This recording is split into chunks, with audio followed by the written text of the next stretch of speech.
బాలీవుడ్ లో తెరకెక్కుతున్న ప్రెస్టీజియస్ చిత్రాల్లో నితీష్ తివారీ డైరెక్ట్ చేస్తున్న రామాయణం కూడా ఒకటి. ఈ సినిమాలో రణ్బీర్ కపూర్ రాముడిగా, అందాల భామ సాయి పల్లవి సీతగా నటిస్తున్నారు. రావణాసురుడిగా యష్ నటిస్తున్నాడు. అత్యంత భారీ బడ్జెట్ తో ఈ సినిమాను రూపొందిస్తున్నారు.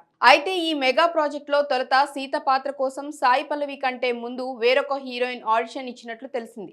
అయితే ఆమె ఎవరో కాదు, హిట్ 3 మూవీతో తెలుగు ప్రేక్షకుల ముందుకు వస్తున్న శ్రీనిధి శెట్టి. కేజీఎఫ్ చిత్రంతో పాన్ ఇండియా స్థాయిలో ఆమె మంచి గుర్తింపు తెచ్చుకుంది. ఆ తర్వాత రామాయణం సినిమాలో సీత పాత్ర కోసం ఆమె ఆడిషన్ ఇచ్చినట్లు తాజాగా పేర్కొంది. కానీ కేజీఎఫ్ సినిమాలో యష్ పక్కన హీరోయిన్ గా చేసిన తర్వాత ఆయన రావణుడిగా, తాను సీతగా నటిస్తే ప్రేక్షకులకు నచ్చదేమో అనే ఫీలింగ్ కలిగిందని ఆమె తాజాగా ఓ ఇంటర్వ్యూలో పేర్కొంది. దీంతో సీత పాత్రలో నటించే అవకాశం సాయి పల్లవి దక్కించుకున్నట్లు తెలుస్తోంది.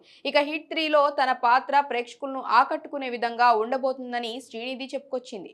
ఇలాంటి మరిన్ని వీడియోస్ కోసం లైక్ చేయండి, తప్పకుండా సబ్స్క్రైబ్ చేయండి.